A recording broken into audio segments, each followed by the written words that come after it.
Morning students, भक्ति काल की वस्तुनिष्ठ ज्ञान गंगा में आप सभी का स्वागत है। आज हम सीरीज़ 3 पर चर्चा करेंगे। यह यूजीसी नेट के लिए अति विशिष्ट सीरीज़ है। आइए जल्दी से शुरू करते हैं सीरीज़ 3। देखिए, इसका पहला प्रश्न देखिए, हिंदी साहित्य में भक्तमाल परंपरा को आरंभ करने का श्रेय नाभादास जी को है। दूसरा प्रश्न देखिए, राम कथा उत्पत्ति व विकास पुस्तक के लेखक हैं फादर कामिल वुल्के। तीसरा प्रश्न देखिए, भक्तमाल ग्रंथ में रामानंद जी के 12 शिष्यों का उल्लेख है, जिनमें कबीर, धन्ना, पीपा ये शिष्य थे। इनके 12 शिष्य रामानंद जी के, ये वही रामानंद जी हैं जिनके बारे में कहा जाता है भक्ति द्राविड़ उपजी लाए रामानंद। चौथा देखिए, वाल्मीकि रामायण का हिंदी रूपांतरकर्ता विष्णुदास जी को माना जाता है। पांचवा प्रश्न देखिए, काशी के 80 घाट का संबंध तुलसीदास जी की मृत्यु से है। तुलसीदास जी की मृत्यु काशी के 80 घाट पर हुई थी। छठा देखिए, तुलसीदास जी की 12 प्रामाणिक रचनाएं मानी जाती हैं, जैसे रामचरितमानस है, गीतावली है, कवितावली है, दोहावली है, विनय पत्रिका है, रामचरितमानस, रामलला नेछु, वैराग्य संदीपनी, वरवई रामायण। इस प्रकार से उनकी कुल 12 प्रामाणिक रचनाएं हैं। सातवां प्रश्न देखिए, रामचरितमानस का लेखन तुलसीदास जी ने अयोध्या से प्रारंभ किया था। रामचरितमानस जिसमें 7 अध्याय हैं, जिन्हें हम कांड कहते हैं। आठवां प्रश्न देखिए, रामचरितमानस को लिखने में तुलसीदास जी को 2 वर्ष 7 महीने का समय लगा था। नौवां प्रश्न देखिए, रामचरितमानस में 16,000 से अधिक शब्दों का प्रयोग किया गया है। रामचरितमानस में 16,000 से अधिक शब्दों का प्रयोग किया गया है। 10वां प्रश्न देखिए, सर्ग संध्या के आधार पर रामचरितमानस को कुछ विद्वान महाकाव्य नहीं मानते हैं। सर्ग संध्या के आधार पर। 11वां प्रश्न देखिए, नहछु नामक संस्कार यज्ञोपवीत व विवाह के समय संपन्न किया जाता है। स्टूडेंट्स, जैसा कि आपको पता है, तुलसीदास जी की एक रचना का नाम है राम लल्ला नहछु। तो नहछु नामक जो संस्कार है वो यज्ञोपवीत व विवाह के समय संपन्न किया जाने वाला संस्कार है। 12वां प्रश्न देखिए, हिंदी साहित्य में राम को परम ब्रह्म के पूर्णावतार के रूप में प्रतिष्ठित करने का एकमात्र पहला व आखिरी श्रेय तुलसीदास जी को प्राप्त है। तुलसीदास जी ने राम को मर्यादा पुरुषोत्तम रूप में और परम ब्रह्म के रूप में, पूर्ण अवतार के रूप में उनको भारतीय जनमानस में स्थापित किया, साहित्य में स्थापित किया। 13वां प्रश्न देखिए, नाभादास जी ने कली काल का वाल्मीकि तुलसीदास जी को कहा है। नाभादास जी ने, भक्तमाल वाले नाभादास जी।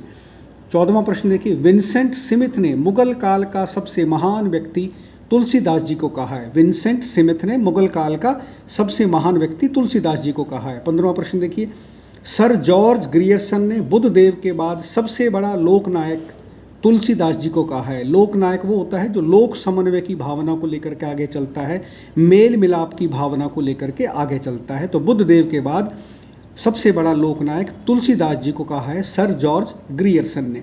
16वां प्रश्न देखिए, तुलसीदास जी की कीर्ति का आधार स्तंभ रामचरित मानस है, जो महाकाव्य है, अवधी भाषा में लिखा गया है। 17वां प्रश्न देखिए, तुलसीदास जी ने अपने साहित्य में ब्रज व अवधी दोनों भाषाओं का प्रयोग किया है। ज़्यादातर उनके जो काव्य हैं वे अवधी भाषा में रचित हैं, लेकिन उन्होंने ब्रज भाषाओं का भी बड़ा सुंदर प्रयोग किया है विनय पत्रिका और गीतावली में। अगला देखिए, तुलसीदास जी ने अपने साहित्य में ब्रज और अवधी दोनों भाषाओं का प्रयोग किया है, जैसा कि अभी मैंने आपको बताया। 18वां प्रश्न देखिए, तुलसीदास जी ने चित्रकूट में सूरदास जी ने चित्रकूट में तुलसीदास जी से भेंट की थी। ऐसा माना जाता है, सूरदास जी आपको जैसा कि पता है कृष्ण काव्य के प्रतिनिधि कवि माने जाते हैं और तुलसीदास जी राम काव्य धारा के प्रतिनिधि कवि माने जाते हैं। तो इन दोनों महान संतों का मिलन चित्रकूट में हुआ था। 19वां प्रश्न देखिए, विनय पत्रिका व कृष्ण गीतावली ग्रंथ तुलसीदास जी ने ब्रज भाषा में लिखे हैं। विनय पत्रिका और गीतावली ये दोनों ग्रंथ तुलसीदास जी ने ब्रज भाषा में लिखे हैं। 20वां प्रश्न देखिए, विनय पत्रिका हिंदी साहित्य की सबसे बड़ी साहित्यिक पत्रिका है। विनय पत्रिका हिंदी साहित्य की सबसे बड़ी साहित्यिक पत्रिका है। 21वां प्रश्न देखिए, यदि हम विनय पत्रिका की बात करते हैं तो इसमें कुल 273 पद हैं। 21वां प्रश्न देखिए, तुलसी ने वरवई रामायण की रचना रहीम दास के कहने पर उनकी एक पुस्तक को देखकर की थी। जैसा कि आपको पता है, वरवई रामायण तुलसीदास जी ने रहीम दास वही हैं जो अकबर के दरबार में थे, अब्दुल रहीम खाना के नाम से जिन्हें जाना जाता है। हिंदी में रहीम के दोहे भी बड़े प्रचलित हैं। 22वां प्रश्न देखिए, अपने मित्र ज्योतिषी गंगाराम की प्रेरणा से तुलसीदास जी ने राम आज्ञा प्रश्न ग्रंथ की रचना की थी।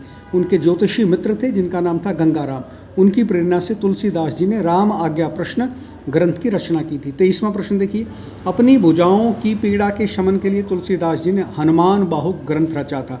ऐसा माना जाता है तुलसीदास जी की बाजू में एक बार काफ़ी दर्द हुआ था, तो उस दर्द की पीड़ा के लिए उन्होंने हनुमान बाहुक ग्रंथ रचा था। 24वां प्रश्न देखिए, अपने माता पिता द्वारा त्यागने की व्यथा को तुलसी ने कवितावली में लिखा है।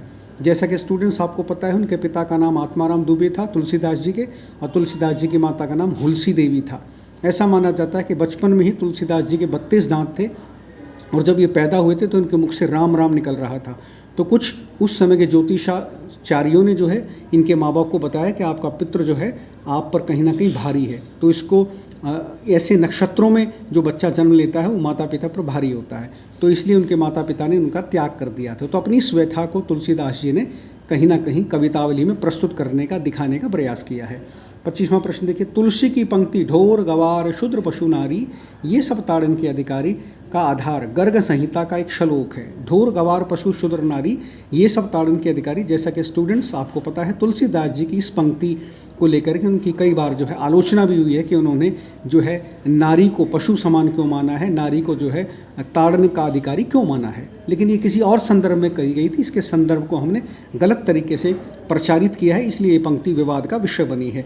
26वां प्रश्न देखिए, मूल गोसाई चरित्र में तुलसी द्वारा स्वरचित रामचरितमानस की कथा सर्वप्रथम रसखान को सुनाने का उल्लेख है। जैसा कि स्टूडेंट्स आपको पता है रसखान प्रसिद्ध मुस्लिम कृष्ण भक्त थे, और ऐसा माना जाता है कि तुलसीदास जी ने अपने रामचरितमानस की कथा सर्वप्रथम रसखान जी को सुनाई थी।